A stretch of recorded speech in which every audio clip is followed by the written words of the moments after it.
got to go spend. It's brilliant. That's true. Okay. We're going to work for this company, Camilla, outside the father's office, and he got a job, and then he not married, but the daughter married the daughter. Okay, let's go. 28-2. We're going for it. Baruch atah Adonai melech haolam she'akol niyah b'dvarim.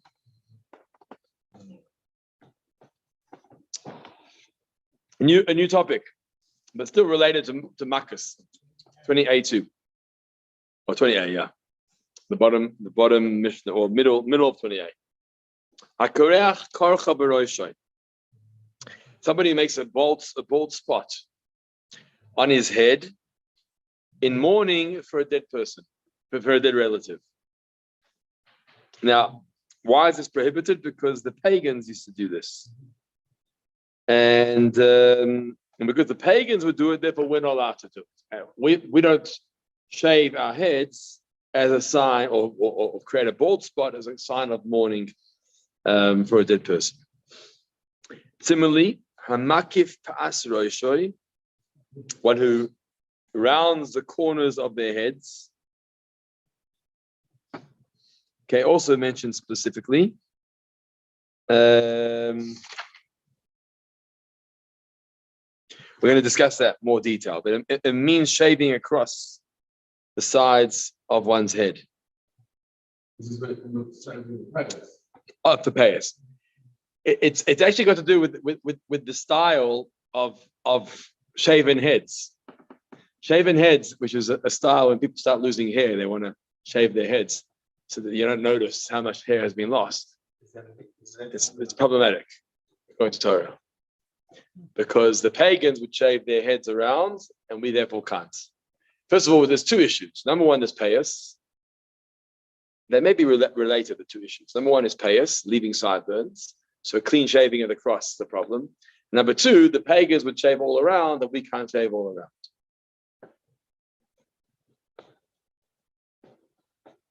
Have you ever cut your beard? I haven't. We're about to get to the bit next, but I haven't, no. Not even? No. So you're not allowed to shave? It's a custom practice not to shave it. Yeah. So we're talking about over here. It's debatable whether we're talking about, what's that? That's your custom. Yeah, sure. Yeah. It's his first cousin. The chief rabbi was, I'll speak about the chief rabbi around Craig. But... No, I'm just saying.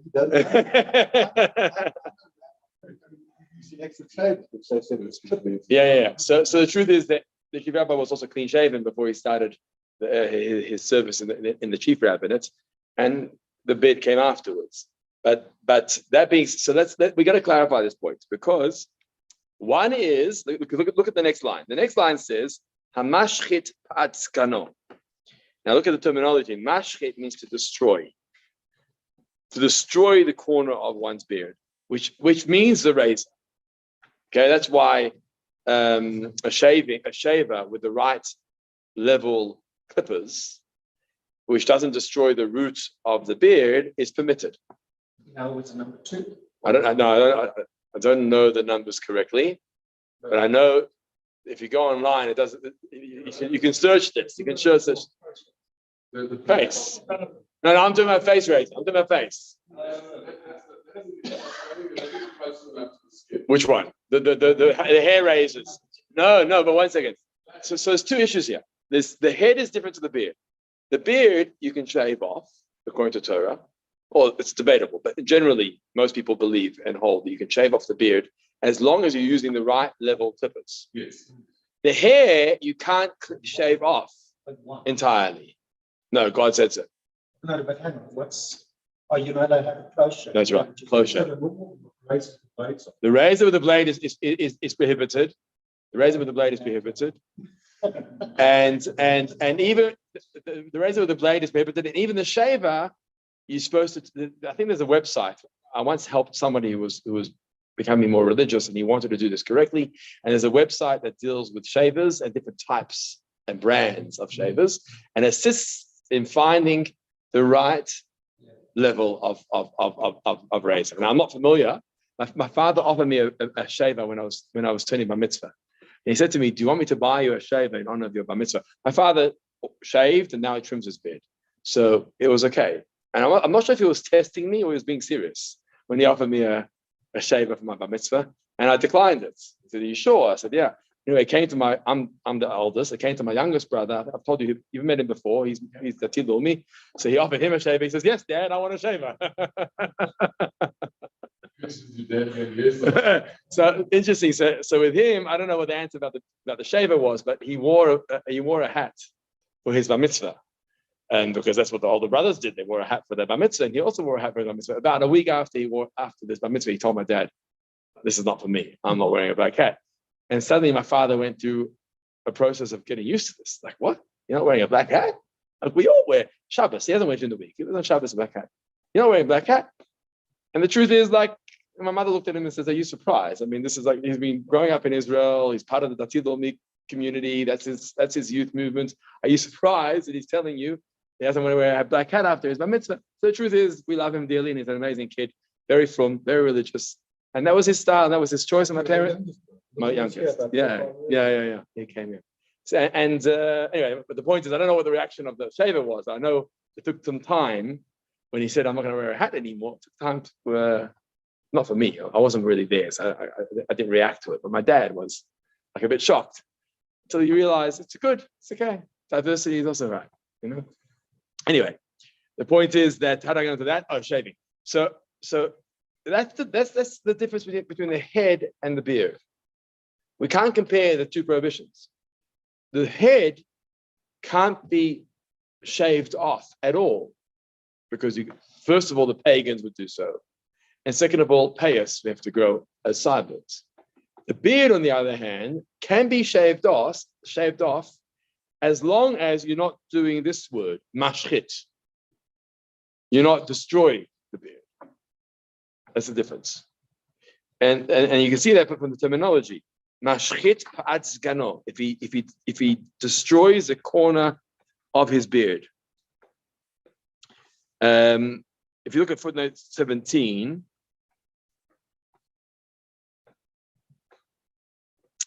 i.e., he shaves his facial hair at one of the 5 extremities, i.e., the bones. So it's below that. But you're not supposed to go below the bone. So ideally, a bit longer than shorter is actually the ideal length of sideburns. Top bones, cheekbones, and then chin. That's the 5 areas that Torah is talking about. When it speaks about skano, what does skano mean? There's 5 areas that the Torah is elaborated on. 2 top bones. I don't know, maybe this is called cheekbones. Cheekbones. Don't know what this is called. Chin bones, and then the actual chin itself is 5 spots. And I think jawbone. That's right. Yeah. Is that with the goose? At the bone here. No, so interesting because there are some people that I've seen a style which is problematic where they shave, right, and they leave only from here down. It looks crazy, right? No, but you may be referring to something even worse than that when you leave earmuffs. Have you seen those ones? Earmuffs. The reason why is because no, I tell you the problem. Payas don't start from here. Payas start actually when you look into details on top, because that's where the hairs come from on top of here. So when I say earmuffs, the Hasidim are accustomed to get very short haircuts, but you're not allowed to shave around. You're not allowed to shave around. Only here, only on top of the ear, on top of the ear. So you cut like this. No, but not on top here. Maybe it leaves here. I know exactly. Oh yeah, maybe, yeah, right. That could be, yeah. So above the ear, it's above the ear that they leave here. It's called earmuffs. It looks like hairs on top of here, and everything else is shaven, right? That's okay because according to halacha, because you haven't shaven all around, you've left the sideburns that start from on top of here and go down one's cheek. Okay, I think someone asked that question. Okay, so that's the idea. Okay. No, so he says here, he continues in the footnotes. According to the Rambam, that second paragraph of 17, according to the Rambam, the Torah prohibits rounding the corners of the head and destroying, look at terminology, rounding the corners of the head, that means shaving around the head, and destroying, it's different terminology, and destroying the corners of the beard, because these were the practices of the priests of idolatry. So it's the shaving tied to idolatry. That style was tied to idolatry. It wasn't just the styles, it was just part of the. That was part of their service. I actually don't know. I don't know if part of their service. It could have just been a cultural look.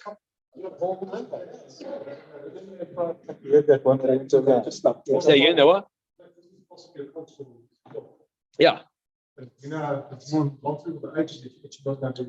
So because of that, so one could ask the question: these pagans are no longer around. The style is no longer around. So does the law still apply? And that's that. Torah is Torah. So if Torah told us that the pagans dress that way, then and we should be different. And although they may not exist anymore, their style may not exist anymore, we still have to observe the Torah. Yeah, sure. But what's rabbinical is the interpretation of destroy. That's where you need the rabbi's input here. Because what does it mean to destroy a beard? Right? So the rabbis are the ones that will interpret that to mean either it means eraser, means destroying, or Hasidim will say that destroy means any level of touching the beard is part of destroying. It's both, it's all interpretations on this particular verse that speaks about destroying of the beard. General population believes it's just the razor. But that's where the Hasidim are different, and the Hasidim will not touch their beards.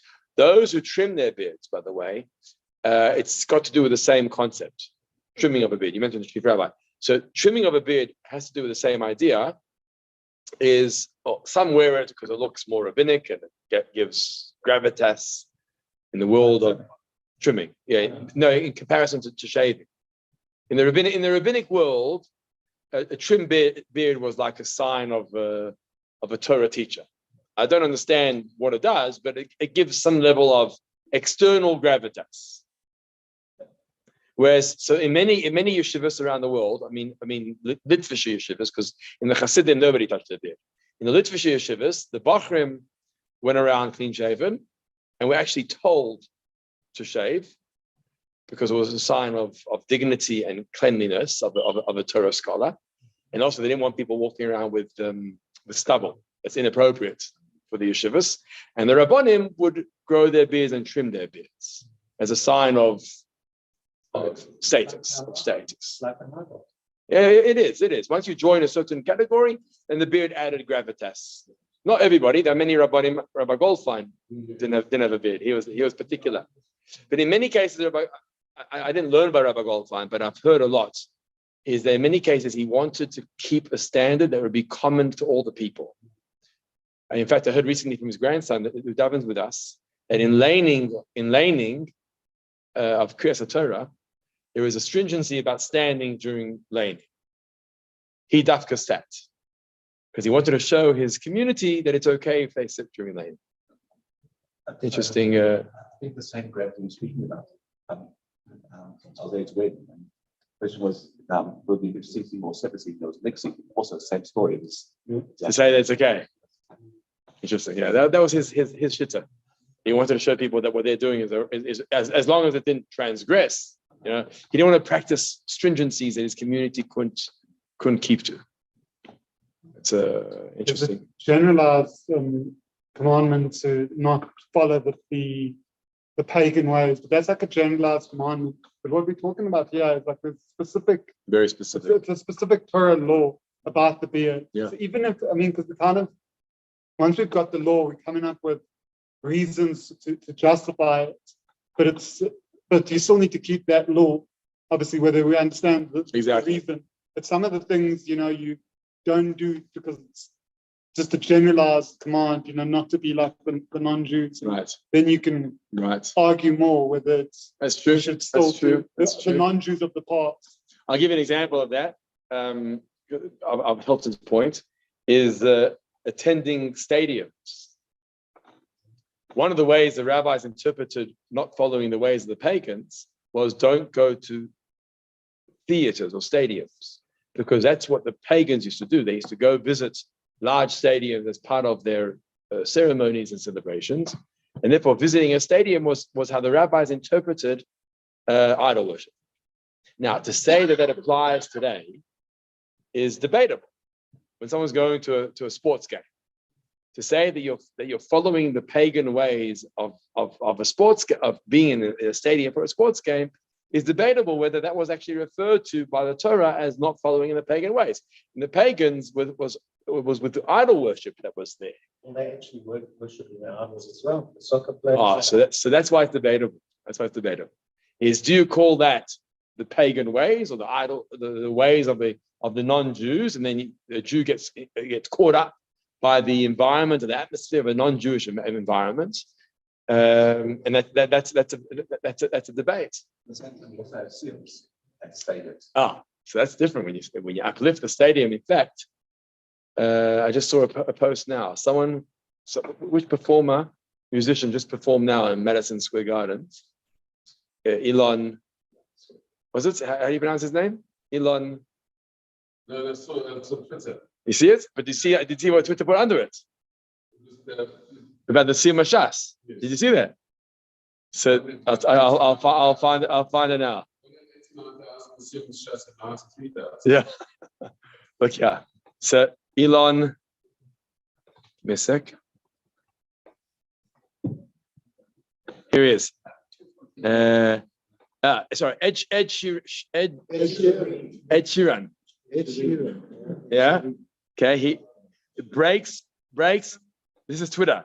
Breaks the all-time attendance record at MetLife Stadium with a reported crowd of 89,000 people. It is his biggest US show to date. This is on Twitter.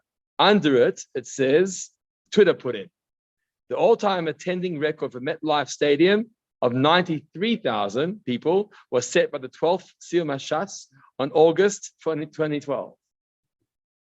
Twitter picked that up. 2012. That Siyum Shas at MetLife. I don't know what the last one was. There was another one recently. Where was the last one? Madison Square Garden, I think the last one was. But MetLife had 93,000, more than this concert. It's smaller. So where was the last one? There was just Siyum Shas a year ago. Was it smaller than 2012?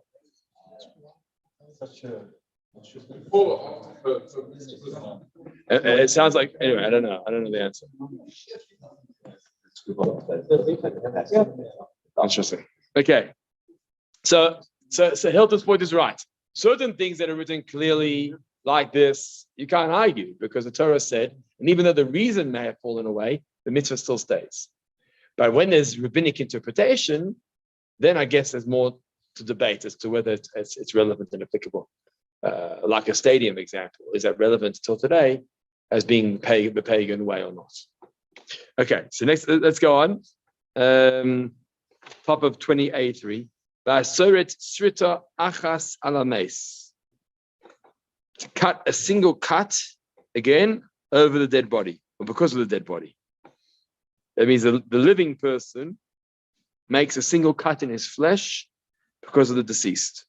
Wow. Mourning. They would cut themselves. They would. They used to, yeah. The pagans would cut themselves. We tear our shirts and what? Don't cut ourselves. Same. It could be the same idea. They would cut themselves as part of the grieving process. We don't cut ourselves, but we tear the shirt. Good point. Even though it's interesting that we tear the shirt, even though there's a discussion regarding about.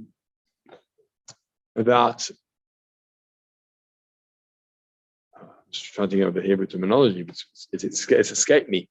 You're ruining Baal Tashchit.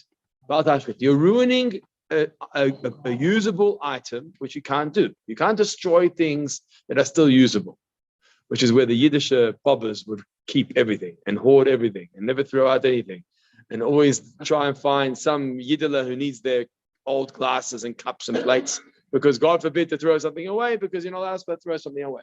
So how do we tear a shirt? And why do we break a glass under the chuppah? It's the same idea.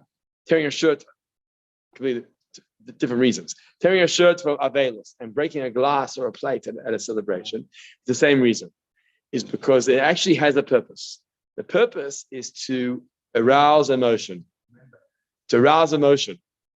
Now, we can't necessarily arouse our own emotion because we're people of action. I spoke about this in Mincha Marav tonight. Action motivates emotion. So if you want someone to grieve, do something that's action-based. So the truth is, the moment you hear the sand hit that coffin, it definitely arouses deep emotion by the mourners. But even before then, just the tearing of the shirt on their body is also a very, very powerful moment, a grieving moment. That's when we say Dayan Ha'emet at that time of the bracha. And so it's not really in the vain because you're actually getting a gain out of tearing a good shirt. So because there's a gain out of it, therefore you're allowed to do it. And the same thing for the breaking of the glass. If you want the community, Chas and Kala and the community, to think about Yerushalayim, what are you supposed to do? Just mention it? It's not enough. It doesn't arouse the emotion. You break a glass, you break a plate, it actually creates that emotion. So you're allowed to do it, destroy it. But I don't think I think it's a negative emotion at all. When's that? Yerushalayim? You smash that. Well, because we shout out. So we shout out Mazel Tov. So there's a Rav in town that because of this he does something different. I haven't seen it done anywhere else besides him. I don't know where he got the idea from. When they're singing in Meshkochech Yerushalayim, he asks the chassan to break the glass in the middle of the song, and then there's no announcement of Mazel Tov. You actually don't even know. You actually don't even know that it happened because so at the end the song stops, and by his chuppahs, everyone he says the band goes Mazel Tov, but no one hears the break because the break was already done in the song. So he says, I think he announces beforehand that I'm not going to break the glass at the end of the song of a Fox of Pretoria.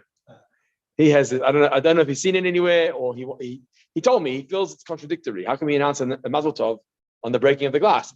I said to him, I hear that, but everywhere in the world they do it this way. Are you going to change minhag? Yeah, he changed the minhag. He does the clap. He does the clap in the middle of the song. Minhag Pretoria. That's it. Minhag Pretoria. Okay, let's go on. So that's the question. What can you do with a shirt that's been torn? Nothing. You're allowed to get rid of it. You have to get rid of it. You can't reuse it again. Yeah. Morning. That's it. Yeah. No. He's saying after that. He's saying after that. And you're not allowed to wash it. Or you can't keep it. No. But during. During. No. Very, very difficult. No, what are you going to do with it? Are you saying keep it as is? You can keep it as is. You can't fix it and wear it. Yeah, sure. What's that? Make it out of rags. Oh, that's also yeah. Are you not allowed to wash the shirt overnight? You're not supposed to. So you're not supposed to do. You're actually not supposed to do laundering in general. Now that's not so easy because it comes to underwear and other such things. You need to. So if you need to, you need to. But you're not supposed to do laundering for the sake of laundering during the 7 days of Shiva. Someone else can do it. But that shirt of mourning now, it doesn't get washed. So you keep on changing your undergarments. You wear a t-shirt. What a lot of people do, which I don't know if is ideal, is that they actually sit most of the Shiva without their shirt. They wear their undershirt, like the whole shirt. And when visitors come or minyanim come or the rabbi comes, suddenly the shirt goes back on. But the ideal is you're supposed to wear that. So you wear an undershirt and then you wear that on top. Okay, so chayav for all these categories, we get Makkos, lashes. Okay, let's go on. A few unique cases here, different situations.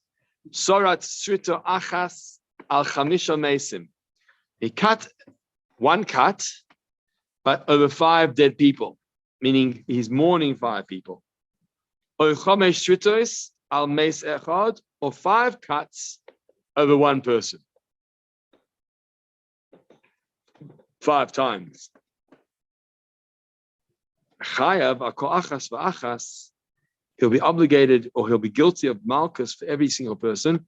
Very interesting. For every dead person or for each cut. Do you see? The two cases are very different. One case was, it was one cut, but he had in mind 5 people. The other case is 5 cuts, but he had in mind 1 person. So the truth is the second situation is worse. 5 cuts for 1 person. You cut yourself 5 times. That's dangerous. You're not allowed to do that. It's 5 lapis. 5 times Malkus. That's what we're saying. 5 times Malkus. But the first 5 times 39, yeah. Well, he's cut himself. Yeah. So in addition to that, okay. No, it's just once. Anyway, even 39, he may not last. But it's a concept of being guilty for the one. But my question is the first case. What's the first case? First case is 1 cut for 5 people. What change? Why must I get punished now 5 times? Because I had in mind 5 Mason. So because of my thought process, not because of my action, because of my thought process, I'm now being punished 5 times. That's quite harsh. Okay, I'll have to elaborate on that point later. Is why do I get 5 times Malkus? Because I thought about 5 dead people. Ultimately, my cut was I cut myself once. Okay, we'll come back to it. Next, Ala Rosh Shtaim. If he surrounds his head, going back to the original prohibition, then you get 2 Malkus penalties. Achas mikan, achas mikan. On the one side of the head and on the other side of the head. Let's see 20. Footnote 20. The head is like a composite of 2 pieces. A, the section where the hair grows, and B, the area of the face and the beard. That's the head. These 2 pieces are joined at the temples, which are called the corners of the head, where the bone is, right? Because the extremities of each of the pieces, because the temple, right? Because the extremities of each of the pieces are joined there. Hence, the head has 2 corners, 1 at each temple, because it joins the actual face. And so a person is separately liable for rounding, i.e. shaving the hair off each corner on over here. So in actual fact, shaving on top or shaving behind is not the issue. The issue is at the join where the imafs are kept. That's the issue. Between the head to the no, I don't think so. No. This is so even if he rounds them simultaneously using both hands. And even if he received only 1 warning before doing so, but because there's 2 halves to the head, it's problematic. Let's keep it going. Let's go to the last paragraph. Shaving the hair of the temples is called rounding, because the hair of the temples dips down from the imaginary straight line, connecting the hairline above the forehead and the hairline behind the ears. Interesting. So you got this imaginary.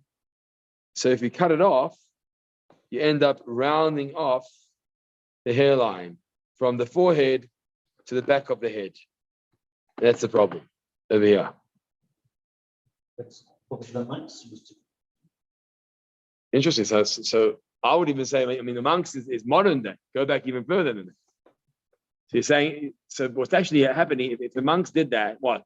Shaved straight. And then left like a step. Left like a step, right? A bowl. Like a bowl. Yeah, sure. So the truth is that a step styled haircut could also get problematic here. Because you're going to make sure that the bottom level is long enough. Not that it's rounded off and you're down at a 0 or a 1 even on the bottom level. You know what I mean? It's interesting. Okay. That's the only part that you would not allow. Exactly. So on top is okay. But what about the rest of the body? Okay, so there halachas.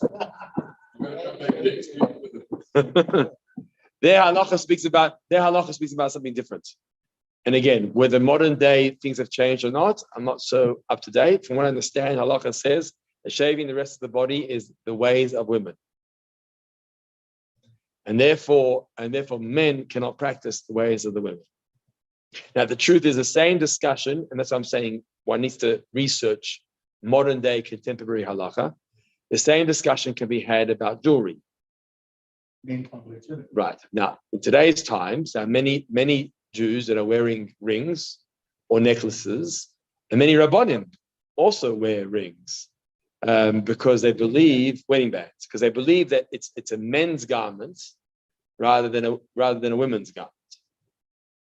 But the concept is a very sensitive concept in halacha, because halacha, the original writers of halacha said that when the Torah said men shouldn't dress like women, it meant examples they gave were shaving of the body and jewelry, just for example, two examples.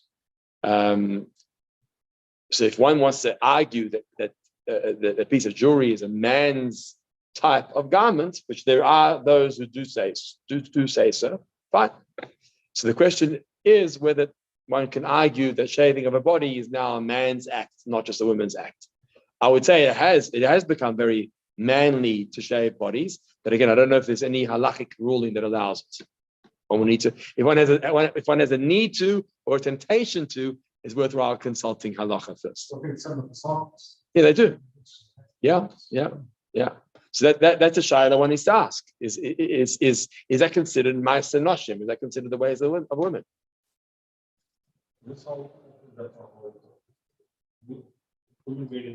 I was about to get to that. So that's the flip side. So the flip side is women wearing pants, where according to all the traditional poskim, women can't wear pants because it's the main ways of men. Now, you can argue in today's times that there are specific styles for women, and they're wearing womanly designed pants. Now, the truth is, there's other issues besides that. There's sneers. The moment pants, define the curve of the body, then that's already inappropriate. So there's two issues. The first is the fact that you're wearing pants, which may be the garb of men, and the second, maybe debatable, but the second issue is a matter of modesty and sneers. So in today's times, you've got all new designs of women's pants. You've got they call them nappy pants, which is it's called nappy pants, right? It's called nappy pants, where it just hangs low. It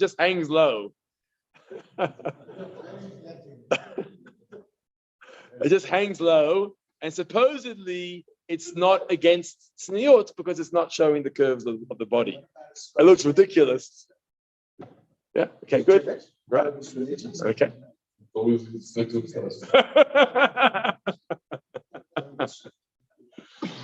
Okay. So that's why.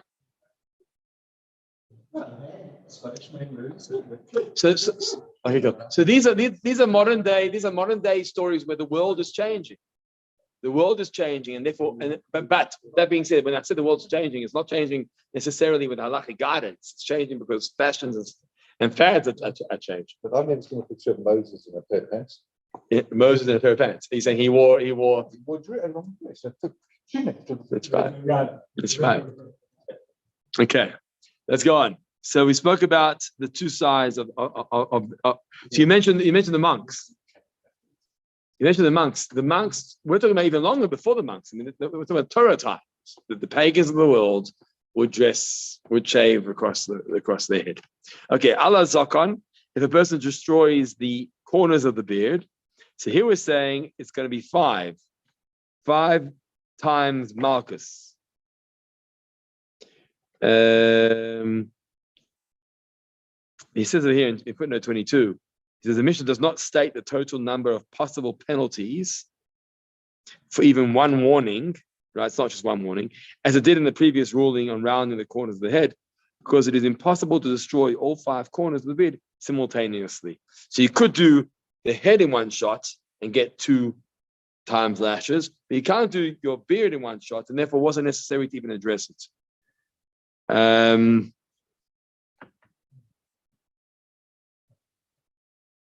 Okay, so let's go over here. What are the five? Shtayim mikan, 2 penalties for destroying the one side, because again it's top and bottom of one side. Shtayim mikan, 2 penalties on the other side, top and bottom. V'achas min lamata, and 1 below, which is the chin. And that forms 5. Rabbi Eliezer says, "Im nitlu kulam ka'achas." If the corners of the beard were removed as once, so now the question is, how do you do that as one? We'll go to footnote 23 in a second. If you get it off at one time, then there's only 1 Makkos penalty. Whereas Tanakama would say you always go through 5. Well, we're going to unpack that a little later. What are they arguing about? Why does the first opinion say it's 5, and Rabbi Eliezer says it's 1? But let's just look at footnote 23 in the meantime. What does it mean to take them all off as one? So the footnote says this does not mean simultaneously, because it's impossible to do the entire beard simultaneously. Rather, Rabbi Eliezer means that the 5 corners were shaved without interruption in one continuous act. Hence, even if the person received 5 warnings, 1 for each corner, he is punished only once, for he performed only 1 act in violation of only 1 prohibition. Okay, so basically, he's saying that because if it's done in one act, even if you were warned 5 times, because it's 1 movement, so to speak, 1 moment of activity, you'll get only 1 punishment. But Tanakama, meaning the first opinion, says no, that's 5. That's 5. 5 warnings, 5 prohibitions, 5 Makkos, because you did wrong. Okay.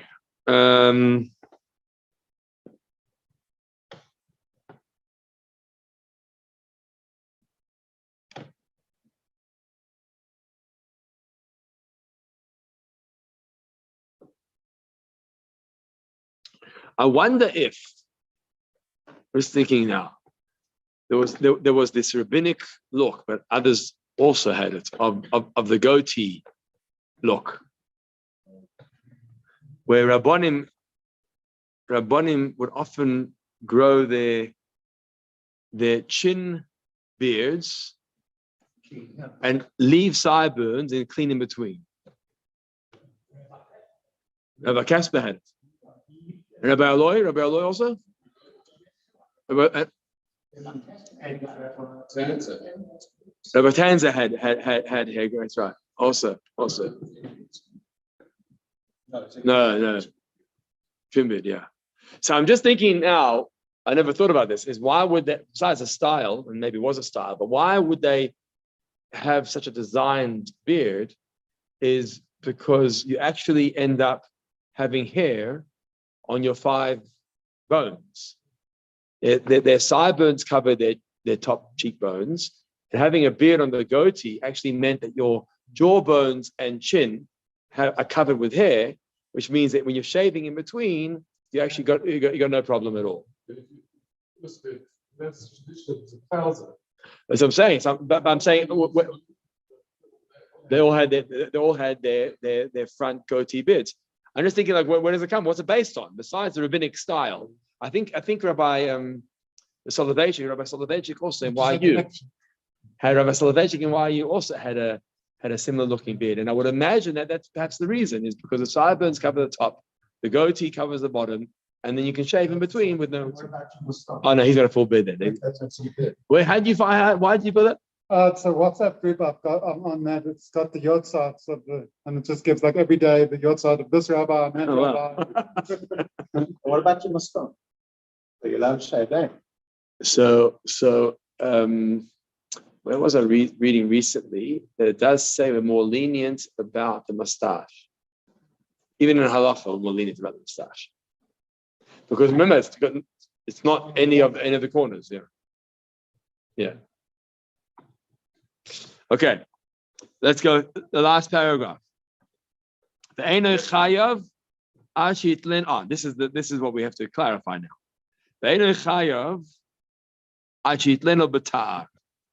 And comes along Tanakama and says it's only an issue, and he adds in brackets here the beard, because the hair, the hair is not discussing the level. We're talking about mashchit, destroying the beard. Destroying the beard means specifically with a razor. That's what it means, batar. You take it off with a razor, and that detaches the root of the hair. That's considered destroying the hair. 25. Yeah, so this is our point.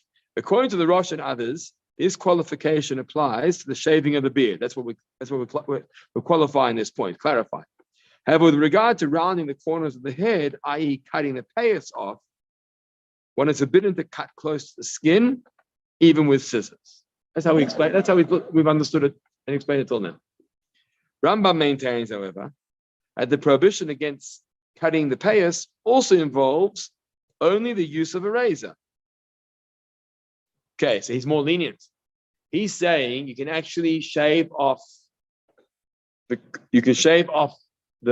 head, right? With a razor, with a scissors machine. You can shave off as long as you're not using a razor along the head. So the Rambam's more lenient. He's saying this qualification is actually about the beard as well as the head. What about waxing your face? Pulls up the root. No, so you can't do that. No, and the same thing with oh, right. You're saying there are people that do it. Yeah, sure. In practice, we must take. Oh, later. And yeah. In practice, we must take the stringent view into account and refrain from removing the payas close to the skin, even with scissors. See year a day brings shulchan aruch. In other words, the Rambam is more lenient, but we practice more stringent than the Rambam, and we say that we should not, we cannot cut close to the skin, even with scissors, i.e. on the head. So on the head, we're more stringent, even though the Rambam is more lenient. But only Mary. No. He's talking about the head specifically, because we're trying to understand what about the beard. We're saying it's specifically the razor, the tar. So that's the beard. That's what I mentioned. You can shave your beard as long as you're not using a razor. The debate is about the head. What's the issue with the head? So most opinions hold that even scissors to the head is problematic if it's too short. So not just the tar, the machine, even scissors is problematic. The Rambam disagrees. The Rambam says no. That qualification about the razor applies to the head as it does to the beard. The only prohibition of the head is when you use a razor knife to the head is the issue. Cutting it short with the scissors would be more lenient. But what he's clarifying in the footnote is that we don't go like the Rambam. We're more stringent in the Rambam. We don't allow short cuttings of the head, even though it's with scissors. Okay, I always was taught that for the head, it's number 3 as a minimum. So, yeah, I was about to say, often people do like number 2. I was told number 3 is the ideal. That's the head. Yeah. So machines, they gave the numbers as to what is appropriate. Yeah. Ryan's trying to figure out what applies what. Yeah. For the size. You've got the size without even trying to decide.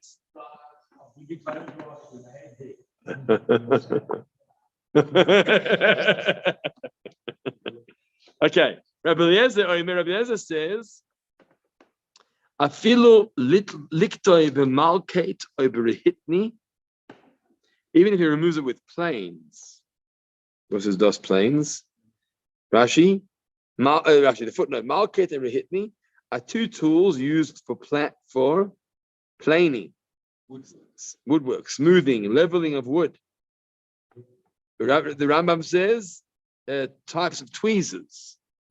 So even if he used, this is the var. This is why the Hasidim are not. This is the stringent opinion. Rabbi Eliezer says that even if he used these equipment that are not sharp at all, I would imagine that's what he's saying. He's saying they're used for tweezers, tweezers actually is problematic because you're pulling out the roots. Let's see what he means. Chayav, you're liable. So what does he mean? So what's not clear is, does he mean that these things don't cut as well as razors? The footnote says he's gonna elaborate on this point a little later. So you can't use advances. And so I'm not sure. We have to understand what he means by these two items. What's the character trait? What's the character of these items? We need to understand that. What's the malkate and the rehitni? These planes that were used for woodwork.